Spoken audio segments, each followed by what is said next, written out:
Bismillahirrahmanirrahim. Allahumma innaka antal ahad as-samad lam yalid wa lam yulad wa lam yakul lahu kufuwan ahad. Allahumma salli ala sayyidina Muhammadin salatan taghfiru biha dhunub wa tuslihu biha al-qulub wa tantaliqu biha al-usub wa talinu biha as-su'ub wa ala alihi wa sahbihi wa min ilahi mansub. Assalamualaikum warahmatullahi wabarakatuh. Amma ba'd. Saudaraku, tema kali ini adalah masuk kepada kunci-kunci rizki dan sebab-sebab menjadi kaya. Yang kedua adalah syukur. Salah satu perbuatan yang kita akan adalah yang kedua, syukur. Disebutkan di dalam kitab Kaifa Takunu Ghaniyan, hakikat syukur adalah menampakkan di dalam hatimu senang kepada Allah, gembira. Artinya kita merasa senang, gembira, happy atas kenikmatan yang diberikan kepada kita dan keutamaan-keutamaan yang ada padamu. Dan janganlah bermaksiat kepadanya, dan perbanyaklah mengucapkan alhamdulillah dan kegembiraan. Disebutkan dalam satu surat Ibrahim, Allah berfirman dalam surat Ibrahim ayat 7 tentang syukur. Kalau Allah Ta'ala, la in syakartum la azidannakum. Sesungguhnya jika kamu bersyukur, niscaya aku akan menambah nikmat kepadamu. Artinya kalau kita bersyukur, syukur itu dengan lisan, dengan hati, maka Allah akan tambahkan, bertambah. Kemudian disebutkan di dalam hadis yang lain, dalam kitab ini, wa yarwi an Aisyah radhiyallahu anha qalat dakhala ala Rasulillah sallallahu alaihi wasallam fara'a kasratan malqatan famassaha faqala ya Aisyah ahsani jawari ni'mallahu azza wa jalla fa innaha ma nafirat an ahli baiti fakadat an tarja ilaihim. Dari Siti Sayyidina Aisyah, istri Nabi Muhammad SAW, berkata, ya Rasulullah SAW, suatu hari masuk ke rumah beliau melihat sepotong makanan tergeletak di atas tanah. Beliau berjalan mengambilnya kemudian mengusapnya. Kemudian beliau berkata, wa Aisyah, perlakukanlah nikmat Allah dengan baik. Sesungguhnya nikmat itu kalau sudah pergi dari satu keluarga sangat jarang kembali lagi.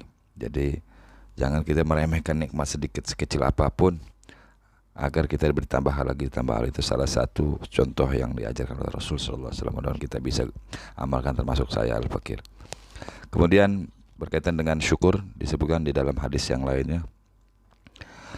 An Mu'ad bin Jabal anna Rasulullah sallallahu alaihi wasallam akhadha bi yadihi wa qala ya Mu'ad wallahi inni la uhibbuka wallahi inni la uhibbuk. Faqala awsika ya Mu'ad la tad'unna fi duburi kulli salatin taqulu Allahumma a'inni ala dzikrika wa syukrika wa husni ibadatik. Rawi Ahmad wa Ibnu Khuzaimah wa Ibnu Hibban wal Hakim. Dari Mu'ad bin Jabal, sahabat Nabi SAW, semoga Allah meridainya, bahwa Rasulullah SAW menggandeng tangannya dan berkata, wahai Mu'ad, demi Allah aku mencintaimu. Kemudian beliau berkata, aku wasiatkan kepadamu, wahai Mu'ad, janganlah engkau tinggalkan setiap selesai sholat untuk mengucapkan Allahumma inni ala dzikrika wa syukrika wa husni ibadatik, yang bermakna, ya Allah, bantulah aku untuk berzikir dan bersyukur kepadamu serta beribadah kepadamu dengan baik. Diriwayatkan Imam Abu Dawud. Artinya kita baca ini doa setiap habis sholat kita sebagai kita rasa syukur yang diajarkan oleh Rasul. InsyaAllah Al-Fakir bisa mengamalkannya dan saudara-saudaraku muslim wal muslimat di mana berada.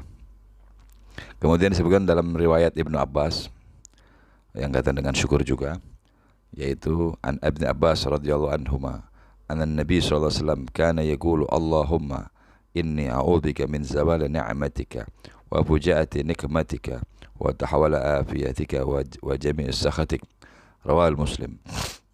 Dari Ibnu Abbas, semoga Allah meridainya, keduanya bahwa Nabi sallallahu alaihi wasallam melakukan berdoa ini, Allahumma inni a'udzubika min zawali ni'matik wa fujaati nikmatik wa tahawala afiyatik min jami'i sakhatik. Ya Allah, aku berlindung kepadamu dari kehilangan nikmatmu, dan kami berlindung kepadamu dari balasan siksa yang tiba-tiba, dan dari berubahnya keselamatan darimu, dan berlindung dari segala sesuatu yang membuat Allah murka. Diriwayatkan oleh Imam Muslim. Ini kita baca doa ini dibaca setiap habis sholat. Kita rutinkan setiap sholat 5 waktu di dalam sholat, itu lebih afdal setelah sholat dibaca, dirutin supaya kita bisa rutinitas, agar supaya kita jauhkan dari kehilangan nikmat, kemudian datang tiba-tiba sesuatu yang kita tidak sukai, artinya siksa yang tiba-tiba, kecelakaan, pokoknya ada sesuatu yang mendadak. Dan kita minta kepada Allah agar dihawil ya, berubah menjadi keselamatan atau maaf dari semua amarahnya Allah, amarah Allah Subhanahu wa taala. Ini adalah doa agung yang dibaca Nabi Muhammad SAW, yaitu, ya Allah, sungguh aku berlindung kepadamu dari hilangnya nikmatmu. Maksudnya adalah aku berlindung kepadamu dari hilangnya nikmat tanpa ada penggantinya, dan dari berubahnya keselamatan darimu. Maksudnya berubah keselamatan menjadi sakit, jatuh miskin, atau selainnya. Beliau mohon keselamatan kepada Allah dari berbagai keburukan di dunia dan akhirat, dan dari siksa Allah yang tiba-tiba dan semua murkamu. Demikian juga akan berlindung kepadamu dari balasan siksa yang tiba-tiba. Lalu beliau akhiri doanya dengan berlindung dari segala sesuatu yang membuat Allah murka. Diriwayatkan oleh Sayyidina Umar bin Abdul Aziz, satu khalifah Sayyidina Umar bin Abdul Aziz, cucunya Sayyidina Umar bin Khattab. Dalam kitab Imam Abi Dunya dikatakan, Umar bin Abdul Aziz yaqul qayyidu an-ni'am bisyukur, rawahu Abu Dunya. Khalifah Umar bin Abdul Aziz juga pernah menyatakan, ikatlah kenikmatan dengan bersyukur kepada Allah. Ikat artinya tidak akan pernah putus, diikat, dipegang dengan syukur. Saat kita terus bersyukur, maka rezeki kita akan bertambah terus. Selama kita bersyukur, maka rezeki kita akan bertambah terus. Tapi kalau kita putus, maka akan dikurangi Allah. Tidak nyambung gitu.